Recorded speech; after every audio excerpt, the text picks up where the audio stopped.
time that we have panelists. They'll have their video on, but right now it's just Cindy and I. We want to welcome and thank you on behalf of Linguistic Connections to our family chat series. It's actually our first one of 2021. And this is being sponsored by Mission Neighborhood Centers.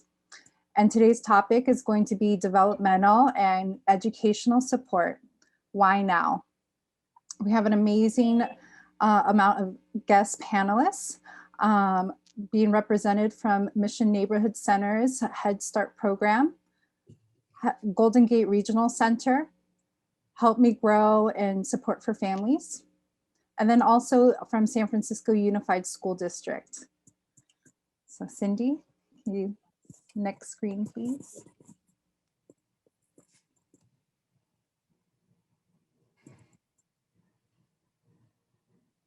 Thank you. Before we start the family chat series, I really want to again thank Mission Neighborhood Centers, a Head Start program, for sponsoring this family chat series. We're going to go ahead and in English, it's going to be all English today. And then next week, if you would benefit from Spanish support, we have that available too. So we got you, don't worry. Today's community collaborators are coming from First 5 San Francisco Unified School District, Golden Gate Regional Center, and then also Support for Families. So we have a really robust amount of information and a lot of knowledge from our panelists. So thank you. Next slide. And as we start, this family chat series, you know, I really wanted to first acknowledge and set the intention as a community, recognizing that we're coming from all over the place. We're coming from different agencies, we're coming as families, we're coming as, you know, specialists, and just to recognize and acknowledge that we're still in COVID, and COVID has really significantly impacted our community at large. We're coming from all different types of experiences, and we've all been significantly impacted. So this conversation is just one step to better communication. We also want to recognize too that every family has a right to access this information that we're sharing.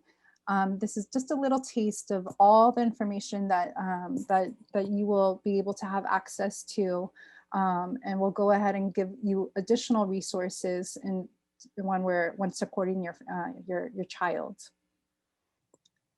And Cindy? Yes. And like you said, Lucia, the whole intention behind coming together was really to have our community working together, to come together to bring our collective voice and our collective community concerns, and really bring a sense of respect and of collaboration among all agencies. So that was the real intent for today. Yeah, thank you. So our agenda is to go ahead and start with introductions. And then we'll first speak with representatives from Mission Neighborhood Centers and hear what they have to offer our community. They'll talk a little bit about the screening process and what to do when your child needs a little bit extra support. We'll also have the opportunity to talk to Golden Gate Regional Center, and that's really providing support services for birth to 3. And then we'll talk a little bit about the transition process because that's really unique. And then we have San Francisco Unified talking about what support looks like, especially during COVID times. And we know this can be really overwhelming. And so we have Help Me Grow on tips for parents and caregivers as they go along the process. And then at the end, we'll have caregiver questions. But as you guys have questions and they're coming up, please feel free to use the chat box. We have the chat box if you're not familiar with the chats. If you go down, if you scroll down at the bottom of your screen, of your Zoom screen, it's called chat. And so go ahead, and if you have questions or if you want to introduce yourself on the chat, you can go ahead and do that. I am Lucia Lainez. I'm a speech language pathologist, and I'm a speech and language consultant with Linguistic Connections. And we support Mission Neighborhood Centers Head Start programs. And then we have my co-host, Cindy Lopez-Chastain.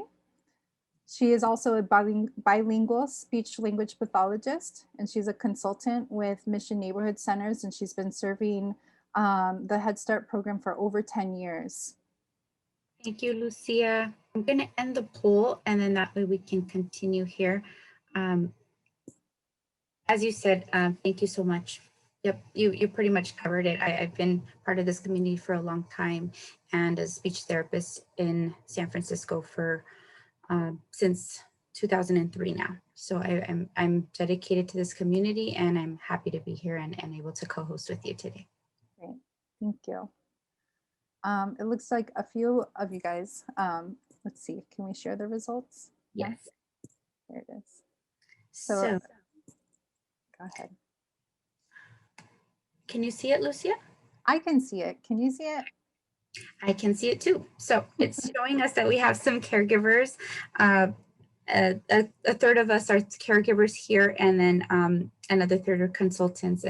And there is also an opportunity to type in the chat. Because this was a family-oriented talk, we wanted to make the conversation for the family members. But if you are somebody who's not represented on the poll, please feel free to add yourself into the chat. We'd love to know who else is on. And it looks like we have mostly families with children between 3 to 5. So no infant and toddler family members here today. And that everyone that's on here is participating in distance learning. Okay, great. That's really helpful. Thank you. Right. I'm going to stop sharing this. Okay, for some reason it keeps coming up. Okay, and then our community partner panelists, I'm going to continue with the introductions. We will first talk with Silvia Velarde. She is the Disabilities and Mental Health Manager at MNC Head Start. We have Marjorie Andino. She is the Golden Gate Regional Center Early Start Bilingual Supervising Social Worker. We have Alicia Prather. She is also coming from Golden Gate Regional Center's Early Start program, and she is a supervising social worker as well. And then we have Isela Vite Arguello. She is a representative from San Francisco Unified School District, and she is on the preschool assessment. She is a preschool assessment psychologist, and she is currently working on their preschool assessment team.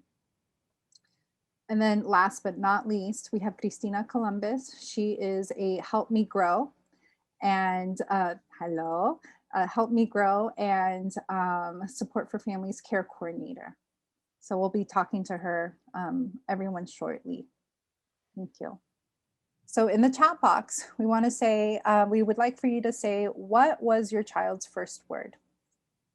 I'll even include my son's first word too. A lot of mamas and dadas and papas too, and especially in the Spanish community. And why is this important? So we asked this because this is going to be one of many questions that if you are interested in additional support services, they're going to talk about and ask you questions about different milestones. So this is a really pivotal milestone where a child will, how did it sound? What did it look like? These are all really important questions that people are going to start asking you along the way. So I'm really excited because we first get to start speaking with Silvia Velarde from Mission Neighborhood Center's Head Start program. Hola, Silvia. Hola, hello everyone. Silvia, it's been so great working with you these past few months and really getting to know the work that you do and the work that is being done at Mission Neighborhood Center's Head Start programs. I wanted to ask, just first question, how does MNC support a child's development? Yes. Before I answer your question, I just wanted to say thank you for the invitation, and also I'm very, it's a pleasure to be here and have this space, to share with families. So about the question, well, my role is basically to monitor children's growth throughout our program. I support all the classrooms from birth to 3, the infants and toddlers, and also the preschool classrooms. And we're going to talk a little bit more about how we do this part of the monitoring growth. And also part of my role is to early identify children who may benefit from additional supports, and to connect the children and the families with those available supports that we have in the community. So I have a follow-up question. What are some unique ways that Head Start supports a child's development, and who are the key players in supporting? Yes. So you may be familiar with the Head Start programs. We have a very unique approach on providing education and supporting development with children. One of our key features is that we work collaboratively with families.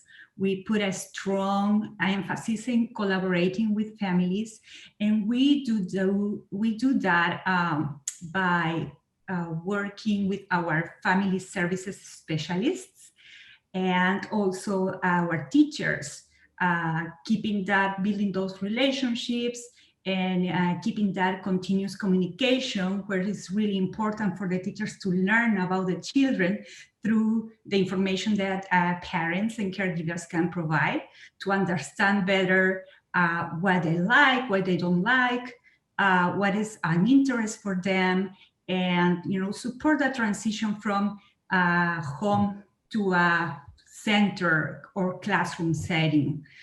And also from the families specialists, it is also a very, very important focus to make sure that the families are receiving the connections or the resources that they may need in order to support their children's growth. And it could be different ways of supports, like whether you are new to the city and connecting, with activities for your young children, or accessing the library or the parks, or probably connecting with job resources, financial. I mean, it could be a variety of resources or connections that are available. So we do collaborate with the parents in order to connect them with those supports that are available in our community. And so that's, I would say, is one of the biggest ways that we keep that, and that we assure that children are having a healthy growth.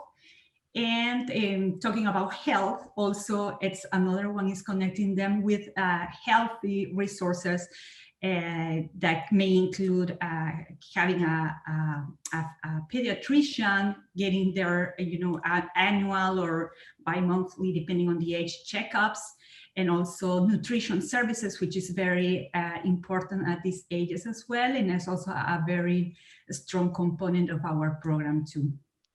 That's great. That's great. What is something that the teachers do with the parents in order to make sure that they're in line with their development?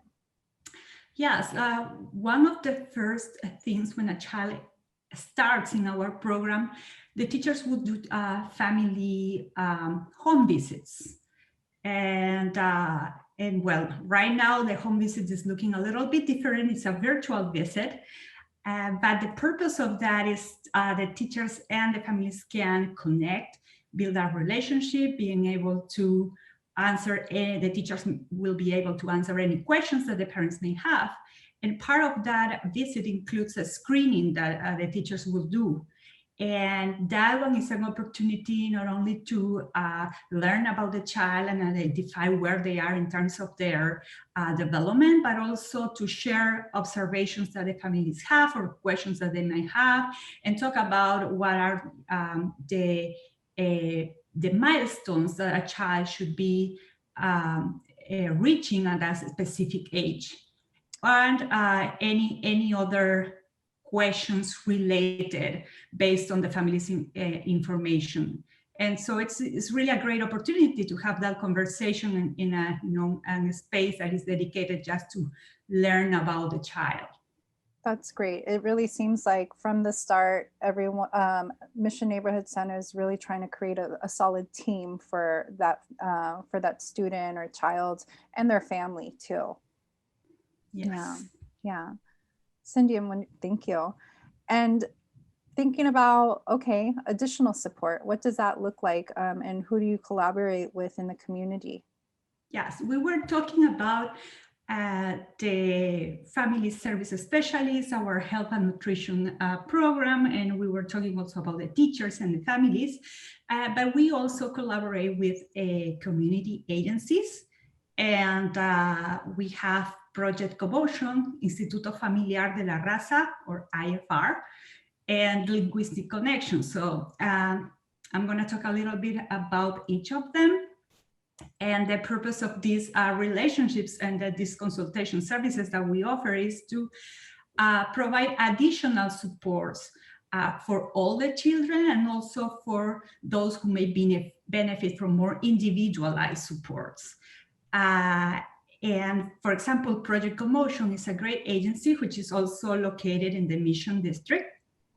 And they are a wonderful program that are focused on movement, regulation of your body, your emotions, and learning the connection between the brain and learning and your body, and being able to use body movement exercise to regulate emotions, to build relationships with your child, because they have a very beautiful parent-child program also, where they engage in these really fun movements and very relaxing, and especially with the children who have sensory needs, which is kind of like children who probably are more active, that they like big body movements. And so how can we identify and also honor that preference for the child,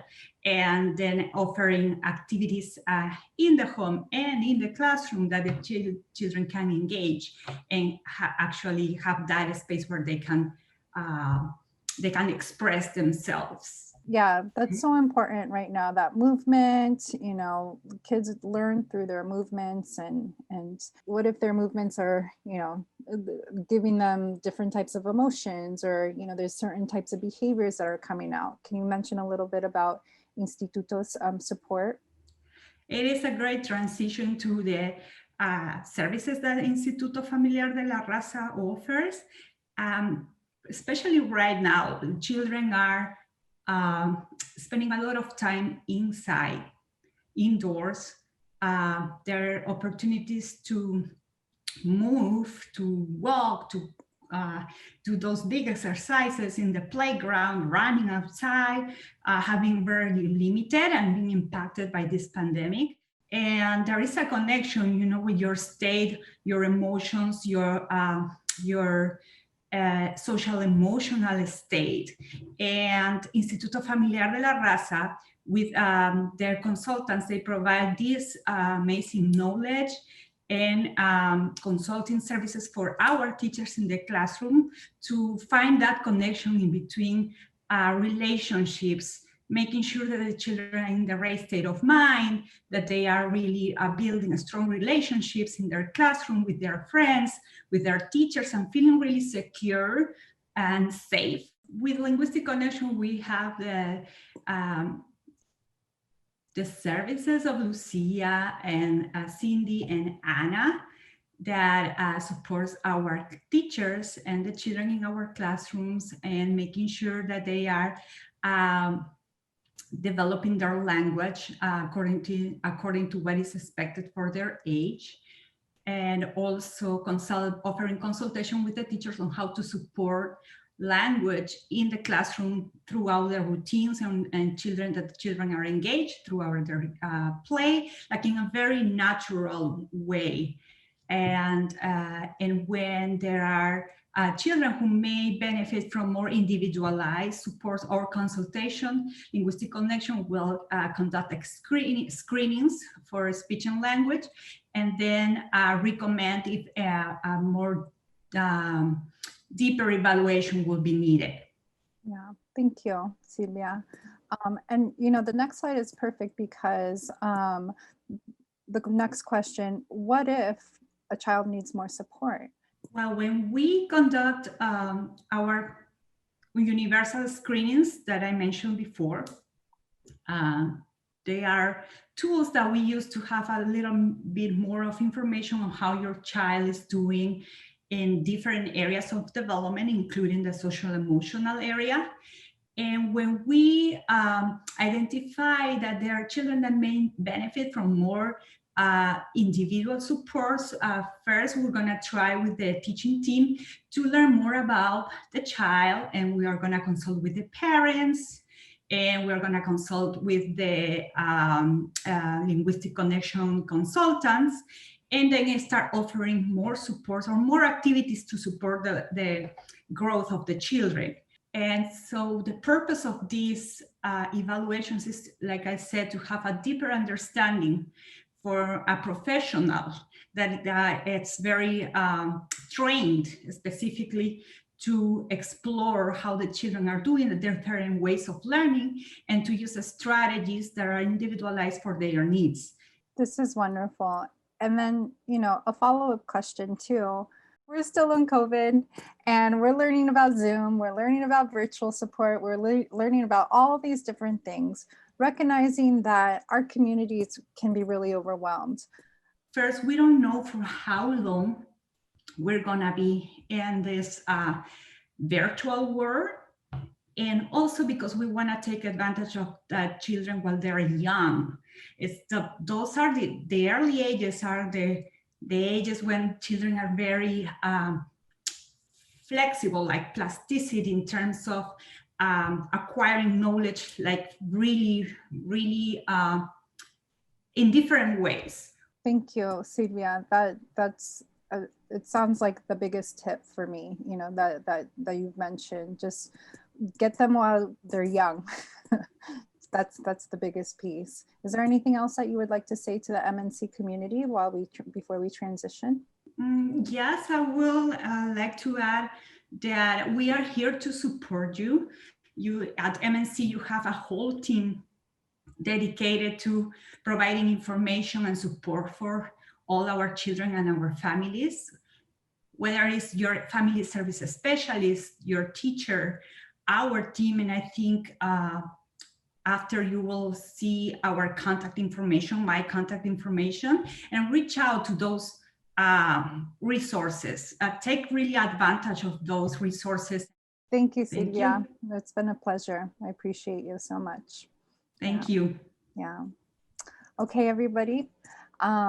Next up are the representatives from Golden Gate Regional Center. We have Marjorie Andino, and we have Alicia Prather. They are both supervising social workers from Golden Gate Regional Center. Hello. Hello. Great. Hi, Alicia. Hello, everyone. Hello. So let's see. I was hoping that we can go ahead and start just by asking what is Golden Gate Regional Center, but very specifically also what are early start services within Golden Gate Regional Center? First, I want to thank you and Cindy for putting this presentation together, for your commitment and all you do in creating this space for us to collaborate and, you know, continue informing and serving families. So my name is Marjorie Andino, and I'm the bilingual supervisor for the San Mateo County. And Alicia and I will take turns informing you guys. I'll talk first, and then Alicia will go after. So Golden Gate Regional Center provides services for, there's two programs, Early Star, that provides services for children newborn up to 3 years of age, and Lanterman Ongoing Services, which is 3 years and beyond. So we provide services for children who have developmental delays, a high-risk condition, or are at a high risk of developing a developmental delay. Yeah, Golden Gate Regional Center, we cover 3 counties. We cover San Mateo County. I'm the supervisor of that county, and then we cover San Francisco and Marin County. And Alicia covers that area. Anyone can refer to our program. Sometimes parents come back and refer, or they see a friend, child that they might feel that that child has a delay. They can tell their friend. Typically, we get referrals from pediatricians or community programs. And for a child to qualify, it has to be a 33% delay in any area of development. But we also, as I mentioned at the beginning, high risk. Sometimes we get babies that were premature and they're considered that they have established risk because they were premature. And so we will make them eligible and kind of observe them. But they can be eligible under that criteria. When they're really babies, they might not be super delayed yet or have a developmental delay or a disability, but they're at high risk because of being born premature. And we look at all areas of development. We look at communication, which is receptive and expressive, cognition, social emotional, physical development, which is divided in gross motor and fine motor, and adaptive skills. Because sometimes you can have one concern, but it's good to just take a look overall to make sure that everything is okay. Sometimes the concern might just be communication, but then there might be another area that the child might need extra support. In COVID, things are all virtual. It's taking a different pace than what was first anticipated. So can someone mention or can someone talk about a little bit, really briefly, the process of that? What would it look like for a family? So right now during COVID, we continue to serve families. We adapted the virtual world. We're doing assessments that virtually. And the team, I was going to mention earlier, the team for assessments typically is a social worker. It has to be at least 2 disciplines, a social worker and a pediatrician. And for some children that there's only a concern for expressive language, then it will be a social worker and a speech therapist. But if during the assessment, like I mentioned, we look at all areas of development. We have a concern, then we'll communicate with the family, and then we'll bring in a pediatrician. Once it's 45 days, actually kind of twice, from the moment that the child is referred, from that day that the intake department says, okay, we got your referral, the 45 days start. Case gets assigned to case gets referred, intake department takes the case, gets the supervisors, we get that information, and then we assign it to a social worker, and the social worker will contact the family and schedule the assessment process. And within that time, when the kid gets assessed, in the moment that the child's assessment is completed, if the family accepts the decision, the child is eligible, we do an IFSP, Individualized Family Service Plan.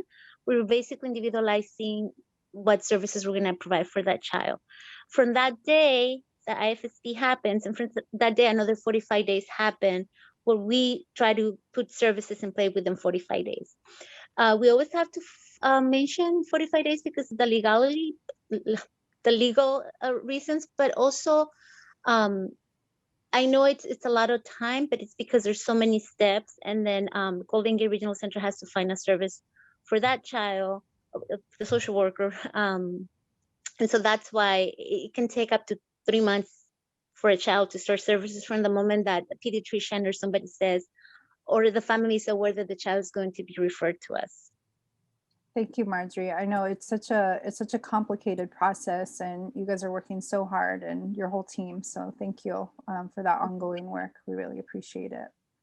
And then the next slide, I have a question. Therapy. If a child is eligible for therapy services, especially in COVID, what does that look like right now? So right now we're doing traditional services and alternative services. And the traditional services are connected with, everything's going to be visually, virtually. Yeah, I thought I said visually. So let's say we have a child that needs physical therapy. The physical therapist will connect with the family for if it's recommended once a week, but it will be virtual. And typically, I think a lot of our providers are okay with using WhatsApp, Zoom. I think those are the main ones. So everything is virtual, and alternative services, there are families that for different logistical challenges are not able to connect. Some families have a very hectic schedule with, just in general, it could be anything. But if it's almost impossible for them to connect virtually, then what we created, it's something called alternative services, and it's just a very creative way of supporting the family. The provider will talk to the family and develop a plan of how can they get support. It could be sending them videos, a list of ideas of how to work with the child, and everything would always be individualized to that child's specific needs. I wanted to pop in and add one more thing, and that's we do have a very few therapists who are providing in-person services. No one's going into families' homes right now, which was our model in the olden days before COVID. But we have therapists who are meeting in a park, maybe not this week with the rain. They might also operate a clinic, which is an environment they can control. So they'll be doing face-to-face services there with very rigorous COVID protocols. And we have a few places that are actually preschools that have our GGRC kids in them. You're familiar with the FDC perhaps, and their in-person services there. Yeah, it's so hard, and safety first right now for our whole community, for the providers, for the social workers, and definitely for the families and the little ones. Mm-hmm. The next slide, I want to talk a little bit about the transition process. So it sounds like with Early Start, GGRC Early Start provides services from birth to 3. So right around, before their 3rd birthday, and maybe Alicia, I know we were talking a little bit about this. What does that transition look like from GGRC's end? Right. So by law, the kids that are in our program are supposed to leave at age 3. With COVID, there's been a few special extensions, but let's put that aside for now. So starting at 2.5, we have a regularly scheduled meeting with the family where we talk about the present, what's going on now, how our therapy is going now, any changes with the family, complete, IFSP check-in, adjusting services as needed. But then we also begin to introduce that, hey, in 6 months, your child is turning 3. And that's a transition out of Early Start. And that's what we try to work with the families about, that you'll be leaving the Early Start program. Usually that involves linking with the school district, but it might not. It also might include linking with our other program, Lanterman Act services, but it might not. They really appreciate that at the very least, the introduction to San Francisco Unified and SFUSD's team. And what happens along that way is, it's very case-by-case basis. So thank you. And then just one last question for the two of you, if possible, either one. Speaking of, and I mentioned it too, earlier, why now? Why get the support now? Why, continue with services, especially with families that are concerned about and wanting to wait for in-person? Why not continue now? You really we don't know the future. We don't know how long this is going to go on, and we do know that kids develop so quickly, and we have, of course, it depends on the child, but we have certain windows of opportunity to really get in there and do the work and help a child be all that they can be. And we don't want to miss that opportunity. So even if it's not the best solution, and we know it won't be the best solution to be doing things through a screen, we have to try. And I want to point out that many of the parents I've spoken to, it has become more of a parent coaching than a direct treatment with the child. And it's been very helpful that way for them. I wanted to add one more thing really quick. Yeah. I think also the great thing, we're very flexible and understanding. And I say we, the social workers, and also the providers. And during COVID, or just in general, life can just be overwhelming. And we can always connect families with other resources. It could be housing, information about immigration, any type of life circumstance where you feel you need support. If we don't have the answer, we will connect you with someone. Great. Thank you. Thank you so much, Marjorie and Alicia. We really appreciate the work that you provide and that you support within the agency.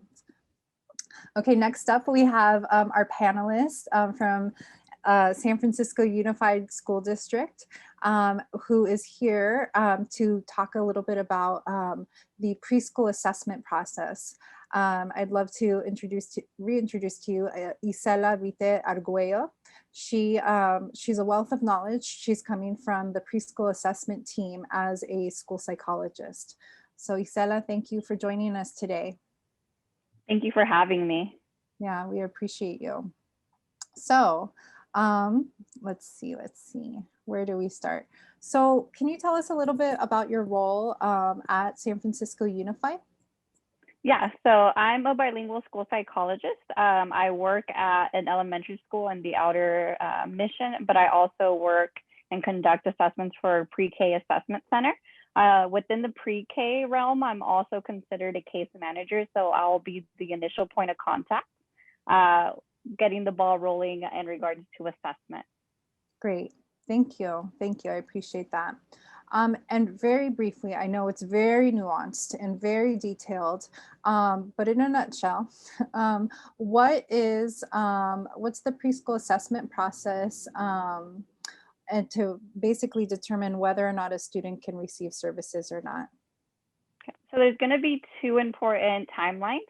The first one is going to be a 15-day timeline, and that has to do with the referral process. So once we receive your referral, we have 15 days legally to get in contact with you to let you know if we're going to continue with the assessment process or if we decline the assessment and for what reasons we're declining the assessment. In the cases that we do move forward with an assessment, we have a 60-day timeline from the day you give us your written consent to conduct the evaluation. Within that 60 days, it includes the virtual assessment. It includes the time that it takes to determine eligibility, create an individual education plan, as well as hold the IEP meeting. And then once we get that IEP signed and received your consent, that's when services will begin in the coming weeks. Okay. I know it's very detailed, and thankfully we have really amazing support for families to help navigate them through this process very individually. And recognizing that we're in month 11, I guess, of this pandemic and shelter in place, how has SFUSD adapted their preschool intake assessments? Yeah, as you mentioned at first, I think it was a shock to everyone when schools closed, and it posed a different challenge for the district in regards that we were so used to conducting assessments in person. However, given time and changes in protocol, we were able to adapt. So we tend to use some of the similar tools. However, we've adjusted them a bit. For instance, we've always conducted interviews with our parents. Most of the time we'll try to do them in person. However, now it's mostly through virtual platforms or through the telephone. Same goes with rating scales. So a lot of times we would have the parents come in, give them a paper copy of this rating form, but now it's more doing it over the phone with them, or sharing our screen and doing it through the virtual platform. I would say the biggest piece we've adjusted in our assessment process has been the observation. So that takes a larger piece. We've always done it, but now it's more of our focal piece. And what we do in that regards is that we tend to observe the child in their natural environment, whether that be a daycare, some type of pre-K site, and we want to see how they respond in that setting. So that way we get a good idea of what's typical for this child. If we're not able to, or the child isn't enrolled in a school site or daycare, what we do in that place is that we ask the parents to set up a home observation. So during those cases, we tend to guide the parents through a list of activities, and they're very simple activities. So reading a book with the child, taking turns, playing, having some type of play structure during the home observation while we guide them through the process somewhat. And in cases where parents or their connectivity is really bad, or maybe just in terms of resources, they don't have the space to conduct the observation, or their workload doesn't allow it, what we do and what we've adapted is that we also take footage. So if you can send us a 5-minute, 10-minute clip of your child, primarily indicating or demonstrating that concern that you have. So that way we could have a better idea of what your child's present levels are. That's great. I'm so glad to hear all the adaptations and the flexibility of SFUSD and our community. That just goes to show how resilient our community is and how we continue to try to move forward together. Yeah. And recognizing that this has been a huge process for everybody, we felt paralyzed. Everyone felt paralyzed initially, especially at the beginning of COVID. And some of the feedback that we were getting initially was that some families had their assessments on pause. For those initially, for those families that had their child's evaluation on pause, what can you give as a recommendation now as we're still in COVID? I would say my number one recommendation would be to remain in contact with the case manager. If you happen to have lost that information or don't remember who that case manager is, you can always contact us through our general email, just indicating the child's name, date of birth, so that way we can follow up. However, there are certain circumstances in which we'll reconsider opening. Some of the things that we take into consideration include if there's been a change in placement. So for instance, initially when we first got started, a lot of the preschools were closed, or a lot of the daycares were closed. However, we're in a much different spot currently. So if that's something that's changed recently and we're able to see them in a more social setting or with other children, that's definitely a time to reach out to your case manager again and say, hey, you could possibly collect more information. Another characteristic or some flag to contact your case manager would be if there was some type of medical evaluation in the process when we were initially engaging with you, and by now it already finished, there's some type of conclusion, there's some type of medical diagnosis as a result. That's definitely when you want to contact us and let us know.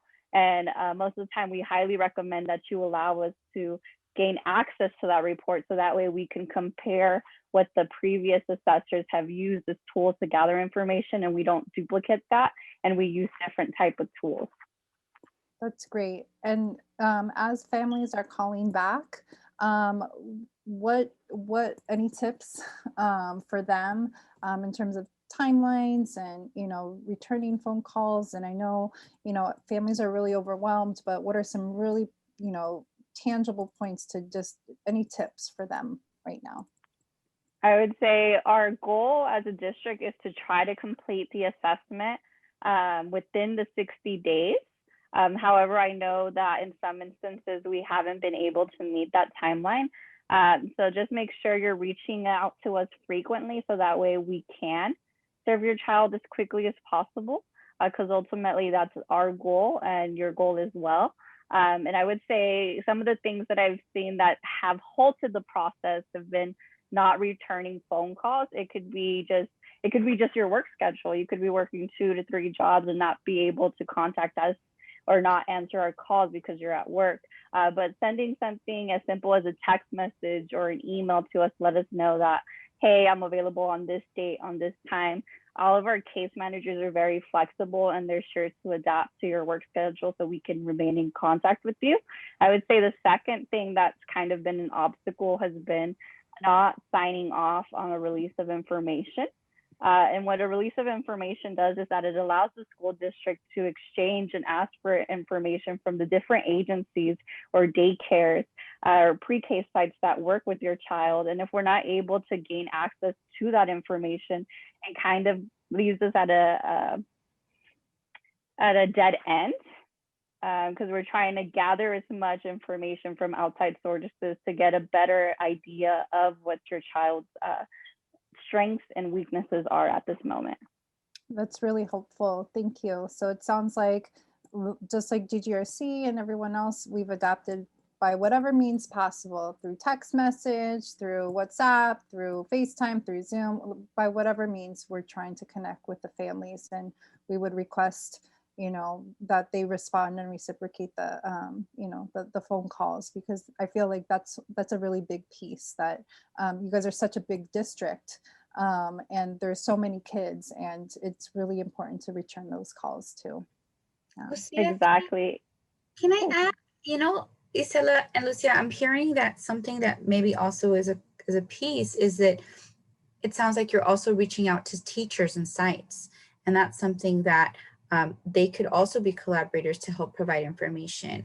Well, since some students are now in person at their daycares or at their childcare programs, at their Head Start programs, then those could be some ways that maybe video could be provided or some virtual observation could be provided live. Yeah. 100%. And that's definitely things that I do currently. And it also allows us to kind of bridge the gap. So a lot of times if I'm not hearing back from school sites or teachers, I'll let the parent know, because they have contact with the teachers every day. And I just give them, can you just let them have a friendly reminder to respond back to me so we could go ahead and move forward with the assessment. But teachers have definitely been flexible in that regard, where they're willing, when possible, to take footage and send that to us so we could review it and consider it in our evaluation. Yeah, our Mission Neighborhood Center Head Start teachers are phenomenal, and they've adapted to these COVID times, and so they're really great about videos and really get to know our kids. So we're really grateful for them too.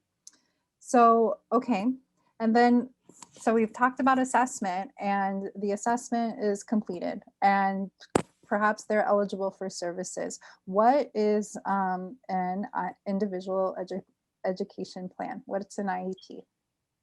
So an IEP is going to be a confidential document. And what I mean by confidential is that only the people providing services will have access to that document. So it's not a document that anyone can gain access to.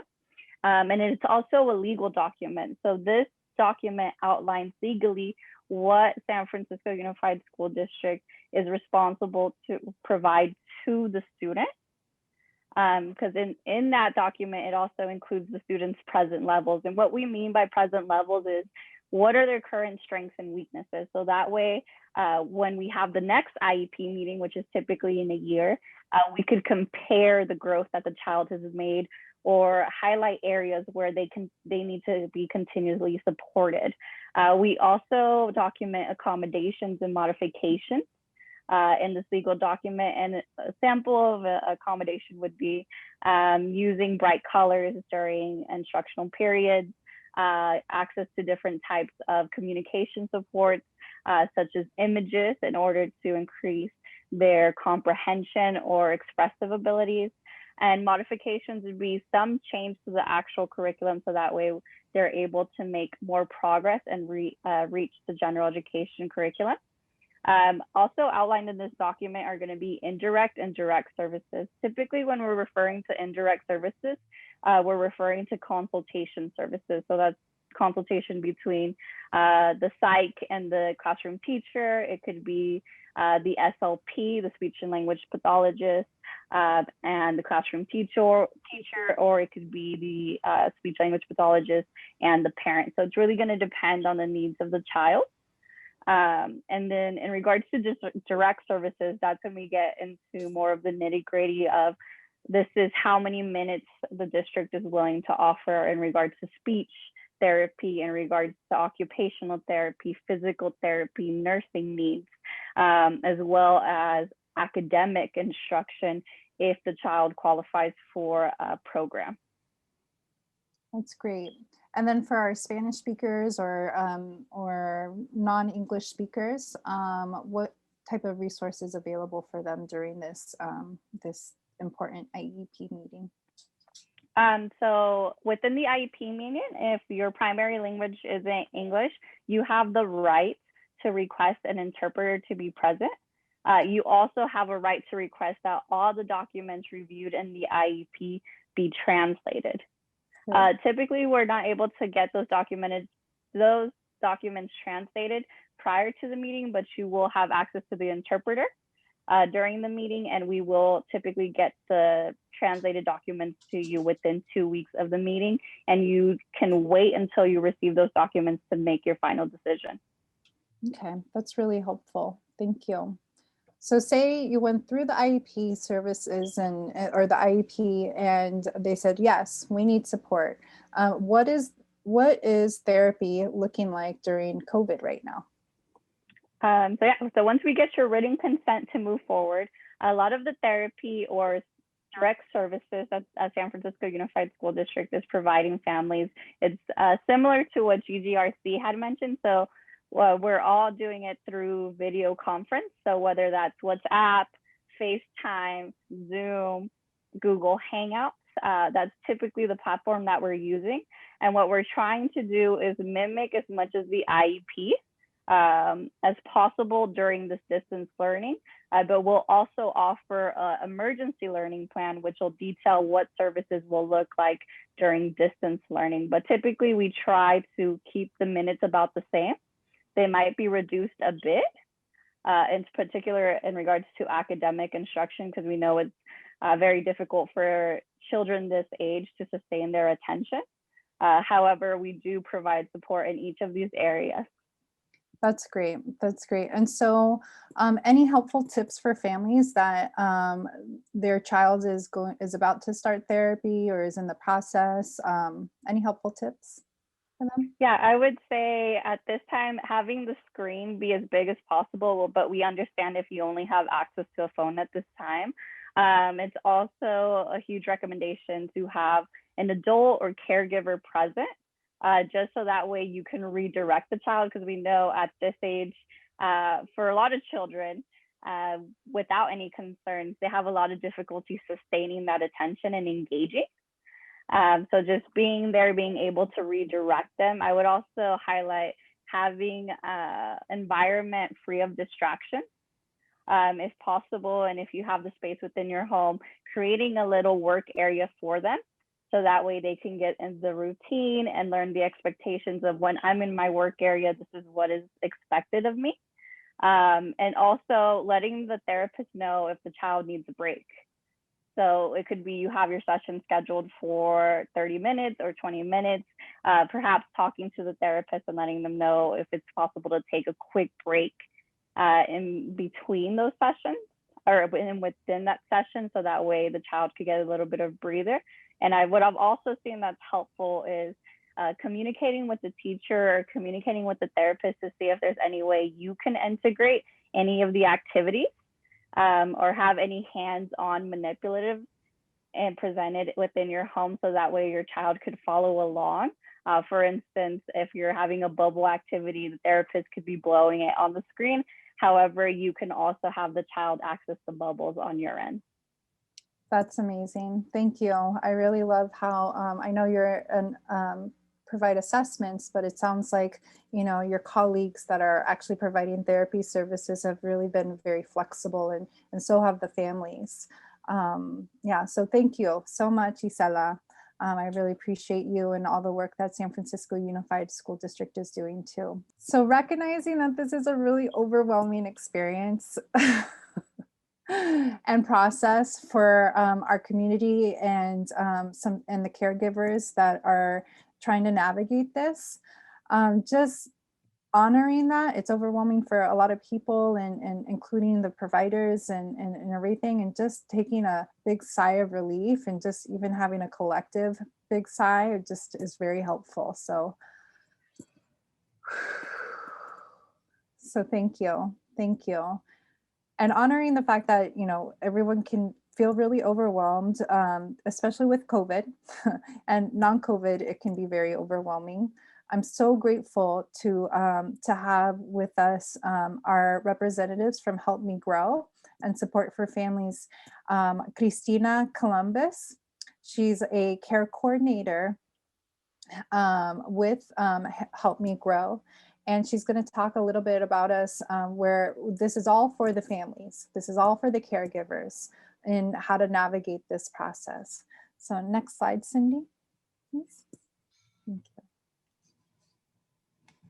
you. So, hi, Cristina. Hi, Lucia. How are you? Doing really well. Enjoying listening to all the wonderful agencies that are talking and just supporting all our kids. So very happy to be here with both you, Cindy, and yeah, excited to talk about that. Yeah, thank you. I think, you know, I really appreciate the work that you and all your colleagues do at, you know, First Five's Help Me Grow and Support for Family. Can you tell us a little bit, what is Help Me Grow? Absolutely. Yes. So Help Me Grow is a program under First Five and Support for Families. Support for Families, I'll be talking a little bit more about that, but we all kind of work together. And so my program works specifically with children 0 to 5, and we work collaboratively with families, early childhood educators, and physicians as well, to be able to provide developmental screenings and answer questions about development, making sure that all the children that we work with are assessed if they need to be, and then helping them through the process. So as a care coordinator, my role is to really help families through that process of referral if there is a need to do that. And so Help Me Grow has inclusion coaches that also work in the classroom and promote inclusion practices with educators. We have extensive trainings on different things, including speech. Cindy works with us as well. And occupational therapy. So we have a combination of workshops for parents as well, even on how to manage stress, how to figure out how to talk to the school district, or how to manage, you know, living through this pandemic even. Yeah, that's great. Thank you. And can you share with us a little bit of what Support for Families is too? Yes, absolutely. So Support for Families is it's a wonderful parent-run nonprofit agency here in San Francisco, and what their goal and mission is to be able to connect families that have children with disabilities or family members with disabilities to information and resources in the community. We believe that if you have access to the right information, that you're able to make empowering decisions about what your family needs, and therefore be able to succeed, right? So they have workshops about what it is to what the IEP means, what your rights are. We have support groups for parents of children with disabilities, and so the idea is to have the community be connected, and not only to parents among each other, but also resources outside in the community as well. That's great. That's great. And I know there can be so many different barriers for our families. And just to name it a little bit, can you describe a little bit of the barriers, especially in COVID right now, about, you know, families feeling nervous or hesitant about seeking more support for their child?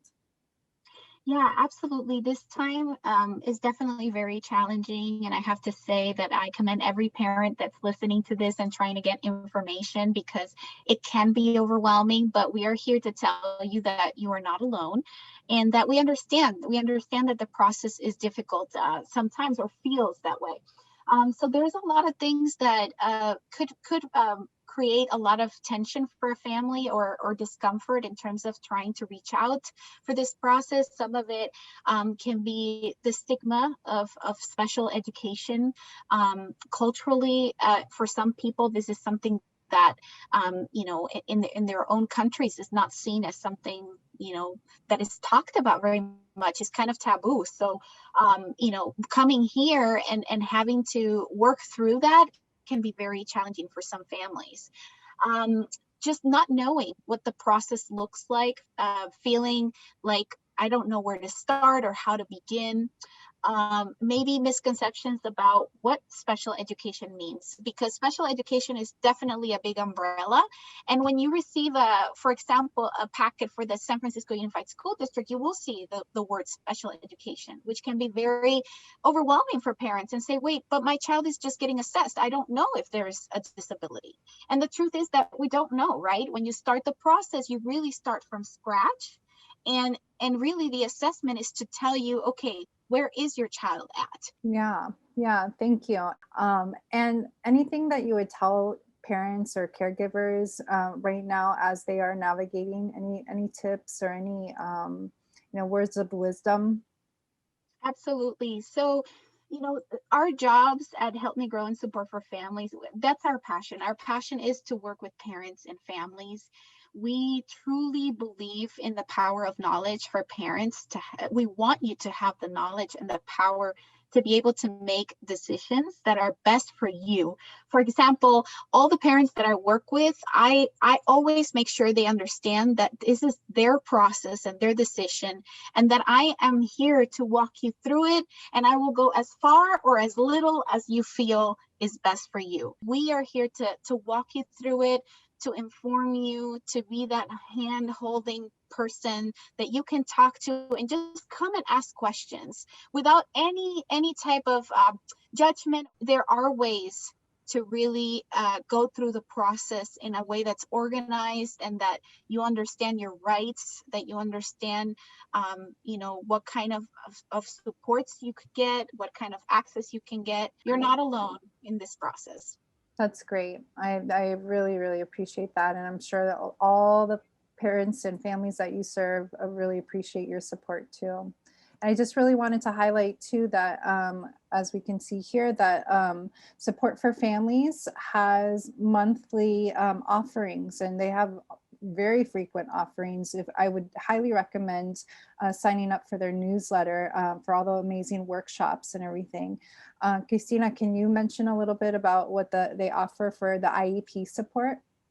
Yes, absolutely. So we have an IEP clinic that is held every month in different languages. It's held in English, Spanish, and I believe in Cantonese. And so it's every month. So if you can't make it this month, you can make it the next. I think at this time it's being held via Zoom, so it should be pretty easy. And it's a very informative seminar about everything involving the IEP, from what it is and how it started, to what does the law say, what to expect when you get to the IEP. It's extremely informative. And so we definitely have a lot of activities that happen. We used to have a lot of in-person activities, but now everything's online. But we used to take the kids to the aquarium, the zoo, and all of those activities were free for the community. So I would, definitely recommend going to our website, supportforfamilies.org, and definitely signing up for our digest that goes out every month, because it tells you all the activities. And I actually have to promote our upcoming informational resource fair that happens in April. It's every year, and we have tons of speakers that talk about all kinds of topics regarding disabilities, and including the IEP, including how to navigate disagreeing with the district, all kinds of questions that come up. And this year it is going to be online. And so we will announce it on our website. And I really recommend. It's free and it's a wonderful resource. Thank you. Thank you so much for sharing all the amazing wealth of information that you have and providing these resources. So thank you so much. Absolutely. Yeah. So as a recap, I just wanted to provide these community resources for Golden Gate Regional Center, for Help Me Grow, for Support for Families, and San Francisco Unified School District, specifically the Pre-K Assessment Center. Recognizing that we're talking to our MNC community, it's for the birth to 5 community. And these are amazing, amazing resources for our community. Of the presentation, we just wanted to thank you so much. Again, this is our family chat series, and this is the first one. So thank you for all the trial and error with us at Linguistic Connections. Moving forward for the rest of the school year, we're going to have the first Wednesdays at 5 p.m. In English, and then we'll follow it up with the second Wednesdays every month in Spanish at the same time. So this information will be shared in Spanish next week, and go ahead and stay tuned. So thank you, everybody. Thank you.